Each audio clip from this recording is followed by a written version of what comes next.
Cuando un contrato de trabajo en Chile llega a su fin, hay un documento que es fundamental, el finiquito. Pero la gran pregunta siempre ha sido, ¿cuánto tiempo tiene una empresa para pagarlo? Durante años, la respuesta fue bastante ambigua, lo que generaba un montón de incertidumbre y, claro, conflictos. Pero todo eso cambió con una ley que estableció una regla súper clara y estricta. Vamos a explorar juntos esta famosa regla de los 10 días. Muy bien, este será nuestro recorrido. Empezaremos con cómo eran las cosas antes, con el problema original. Luego nos metemos de lleno en la regla de los 10 días y lo más importante, cómo contar esos días para no equivocarse. También revisaremos esa opción especial de pagar en cuotas y cerraremos con qué pasa cuando no se cumplen los plazos. Un mapa claro para un tema clave. Perfecto. Empecemos con un poco de contexto. Para entender de verdad por qué la ley actual es tan importante, hay que viajar un poquito al pasado y ver cómo era el escenario antes, que era, digamos, bastante incierto. Miren, antes de 2013, la cosa era un verdadero limbo legal. La ley solo decía que el pago debía hacerse al momento de la terminación. Pero, ¿qué significaba eso en la práctica? ¿El mismo día? ¿Una semana? Esta ambigüedad dejaba a las personas trabajadoras en la total incertidumbre y a las empresas sin una guía clara. Obviamente, esto terminaba muy seguido en disputas. Con la Ley 20.684 de 2013, se acabó el problema. Por fin se puso sobre la mesa un plazo concreto, dándole seguridad a todo el mundo. Entonces, vamos al corazón del asunto. Esta ley no fue un simple ajuste, no, redefinió por completo las reglas del juego y las obligaciones del empleador al terminar un contrato. La fecha que hay que recordar es el 23 de agosto de 2013. Ese día, con la publicación de esta ley en el Diario Oficial, se marcó un antes y un después en la legislación laboral de Chile. Se estableció esta obligación de la que estamos hablando. Y todo se resume en este número: 10.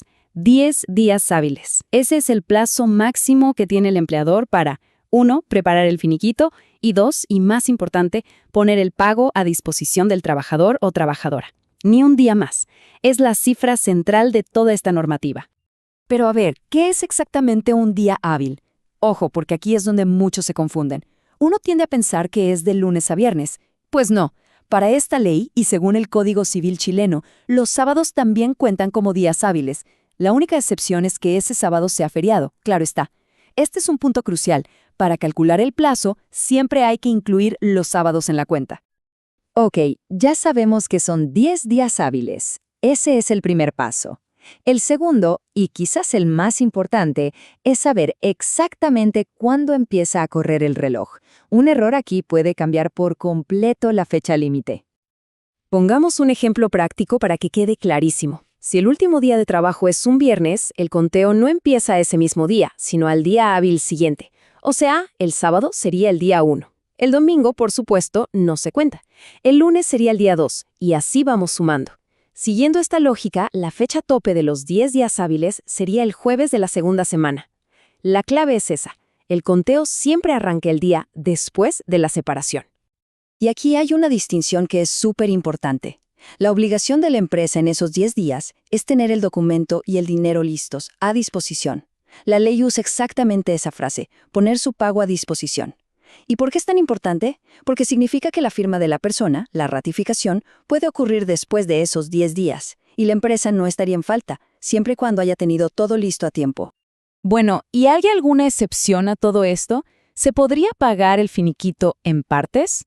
La respuesta es sí, pero no es tan simple. Es un acuerdo muy especial y con unas reglas sumamente estrictas.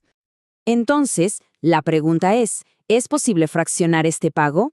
La ley lo permite, sí, pero el proceso está diseñado con mucho cuidado para proteger a quien termina su contrato, con una serie de formalidades que es imposible saltarse. Para que un pago en cuotas sea legal, tienen que cumplirse estos 3 pasos sí o sí. Primero, tiene que haber un acuerdo mutuo que quede por escrito, nada de palabra. Segundo, las cuotas deben incluir los intereses y reajustes correspondientes al periodo. Y tercero, y esto es clave, el pacto debe ser ratificado ante un inspector del trabajo. Ojo, no sirve un notario ni ningún otro ministro de fe, solo y exclusivamente un inspector del trabajo. Si falta uno de estos pasos, el acuerdo simplemente no es válido. Y en esto, la ley es tajante. Si la empresa se atrasa con una sola de las cuotas, una sola, toda la deuda que queda se vuelve exigible de inmediato. Es lo que se llama una cláusula de aceleración, y está pensada para proteger a la parte trabajadora y asegurar que el pacto se cumpla al pie de la letra. Pero bueno, ¿qué pasa si todas estas reglas no se cumplen? ¿Cuáles son las consecuencias reales para una empresa que no paga el finiquito a tiempo? Las consecuencias son bastante claras y principalmente económicas. Si no se cumple el plazo de 10 días, la empresa se arriesga a multas administrativas. Además, el monto que se debe empieza a generar intereses y reajustes. Y como ya vimos, si lo que se incumple es un plan de cuotas, el saldo total se debe pagar de una. En resumen, no cumplir sale caro. Entonces, para cerrar, ¿cuáles son las ideas clave con las que nos tenemos que quedar? 1. El plazo es de 10 días hábiles contando desde el día siguiente a la separación, y muy importante, incluyendo los sábados. 2. La obligación es tener el pago disponible en ese tiempo. 3. Se puede pagar en cuotas, pero solo con un acuerdo ratificado en la inspección del trabajo. Y 4. No cumplir tiene consecuencias, como multas e intereses. Todo esto nos deja con una reflexión final.